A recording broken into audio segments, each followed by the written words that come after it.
संभल में हो क्या रहा है, ये जानने के लिए सीधे आपको संभल ही लिए चलते हैं। पुनीत शर्मा हमारे सहयोगी वहां से हमारे साथ मौजूद हैं। पुनीत, आज कई खबरें सामने आ रही हैं संभल से। एक तो एनक्रोचमेंट हटाने की एक ड्राइव चल रही है, बुलडोजर चल रहा है, दूसरी तरफ मंदिर 46 साल पुराना मिला है, कुएं की खुदाई से कई मूर्तियों के मिलने की जानकारी सामने आ रही है। संभल में हो क्या रहा है इस वक्त, जरा बताएं।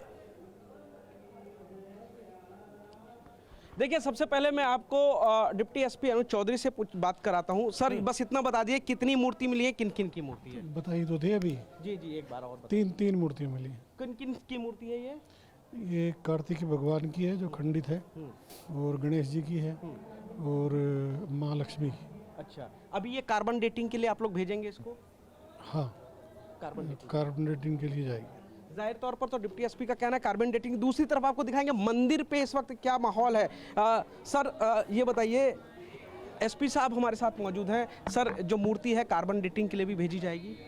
जैसा कि कल डीएम महोदय द्वारा भी बताया गया था कि इसकी कार्बन डेटिंग भी की जाएगी, तदनुसार उनके द्वारा कार्रवाई की जा रही है। बाकी ये जो मूर्तियाँ उनको सुरक्षित रख दी गई हैं और आगे सुरक्षित खुदाई की जा सके सुनिश्चित की जा रही है। सर, ये बताइए, मंदिर पे क्या इंक्रोचमेंट किया गया था, कुएं पे क्या अतिक्रमण किया गया था?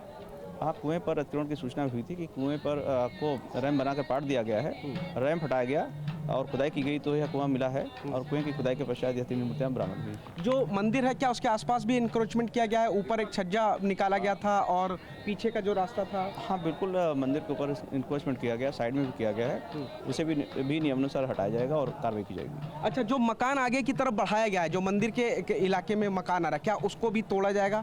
नियमानुसार कार्रवाई की जाएगी, अवश्य नियमानुसार कार्रवाई की जाएगी और बाकी जानकारी की जाएगी। जाहिर तौर पर नियमानुसार कार्रवाई की जाएगी, यानी कि जो मंदिर, अब आपको दिखाते हैं मंदिर किस तरीके से, कौन सा वो घर है, ये सबसे बड़ी चीज है। बताया गया है, एसपी ने साफ किया है कि जो कुआं था ये, इस पर इंक्रोचमेंट किया गया था। यही कुआं है जिसको तो खोदने के बाद यहाँ से 3 मूर्तियां मिली है। और मंदिर आपको दिखाना चाहेंगे, ये देखिए, पूजा पाठ यहाँ पर शुरू हो गई, दिए जलाए जा रहे हैं, धूपबत्ती जलाई जा रही है, प्रसाद चढ़ाया जा रहा है, फूल चढ़ाया जा रहा है। इसके अलावा ये मंदिर है, इस मंदिर के अगर आप देखेंगे कि यहाँ पे मंदिर के ठीक पीछे 4 फीट का एक रास्ता होता था और इस रास्ते से बाकायदा चारों तरफ परिक्रमा की जाती थी। लेकिन अब ये घर यहाँ पर बना दिया गया है, मंदिर से पूरी तरीके से घर सटा हुआ, यानी कि जो 4 फीट का रास्ता था वो खत्म कर दिया गया। इसके अलावा यहाँ जो छजली थी वो निकाली गई है और बाहर भी ऊपर एक छजली थी जिसको तोड़ दिया गया है। फिलहाल इंक्रोचमेंट किया गया था मंदिर के आसपास, ऐसा प्रशासन का कहना है, एसपी श्रीचंद का कहना है, और नियमानुसार कार्रवाई की जाएगी। मंदिर के आसपास जो भी कब्जा होगा उसको हटाया जाएगा। लेकिन आप देखेंगे यहाँ पर भक्तों की लंबी भीड़ है, आरएफ की भी यहाँ पर तैनाती कर दी गई है, यानी कि पैरामिलिट्री फोर्सेस को यहाँ पर तैनात किया गया। बड़ी संख्या में जो श्रद्धालु हैं वो अब आ रहे हैं। ये मंदिर है, मंदिर के अंदर लगातार पूजा अर्चना चल रही है, महिलाओं की बहुत भीड़ है।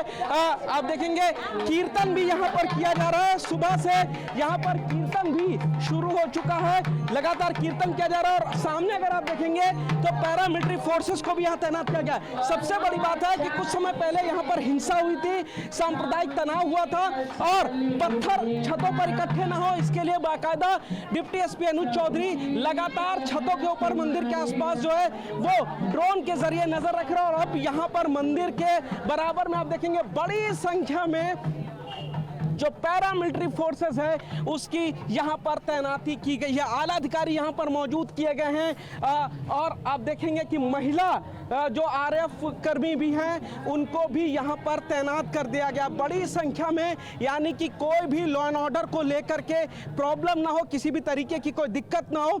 आसपास की छतों पर निगरानी की जा रही है, जो संभल में घुसने वाले रास्ते हैं वहाँ पर बैरिकेटिंग की जा रही है, उनको सील किया जा रहा है। और उसके साथ जो भी बाहरी शख्स संभल के अंदर आ रहा है उसका आधार कार्ड, उसकी पहचान तस्दीक करने के बाद ही उनको अंदर जाने दिया जा रहा है। तो संभल फिलहाल छावनी के तौर पर एक बार फिर तब्दील की जा रही है। मंदिर के आसपास सुरक्षा को बढ़ाया जा रहा है। आप इतने दिनों से संभल में मौजूद हैं, आप इस खबर को भी लगातार देश के सामने रख रहे हैं, वहां से रिपोर्ट कर रहे हैं।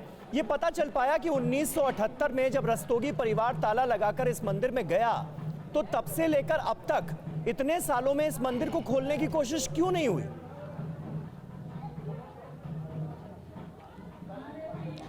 देखिए, जो विष्णु शरण रस्तोगी हैं, जिनकी उम्र लगभग 82 साल है, उनका यही कहना था, उन्होंने दावा किया टीवी 9 से बातचीत में कि जब 1978 में दंगा हुआ, सारे जो 40 से 42 रस्तोगी परिवार थे वो खग्गू सराय की इस जगह से छोड़ करके चले गए थे। ये जो मंदिर है वो उनके कुल देवी का मंदिर है और उसके बाद से यहाँ पर किसी भी तरीके की पूजा पाठ नहीं की गई। इससे पहले जो कुआं था उसी से पानी लेकर के भगवान भोलेनाथ को जलाभिषेक किया जाता था। तमाम जो रस्म थी, जो पारिवारिक पूजा अर्चना थी वो की जाती थी यहाँ पर। लेकिन उस दंगे के बाद जब परिवार ने यहाँ से पलायन किया, 40-42 परिवार यहाँ से चले गए, किसी ने भी पलटकर अपने घरों को नहीं देखा और कई साल अगले तक उन लोगों ने इन घरों को दूसरे समुदाय के लोगों को उसके बाद बेचा था। तो कहीं ना कहीं खौफ, डर वो कारण बता रहे हैं जिसकी वजह से वो लोग यहाँ पर नहीं आए। और उन्होंने ये भी दावा किया कि कई बार मंदिर में पुजारी रखने के लिए पुजारी से भी बातचीत की गई थी, लेकिन वो लोग यहाँ पर नहीं आए। और उसके बाद ये भी दावा है कि इस मंदिर के आसपास जो है और कुएं पर अतिक्रमण किया गया।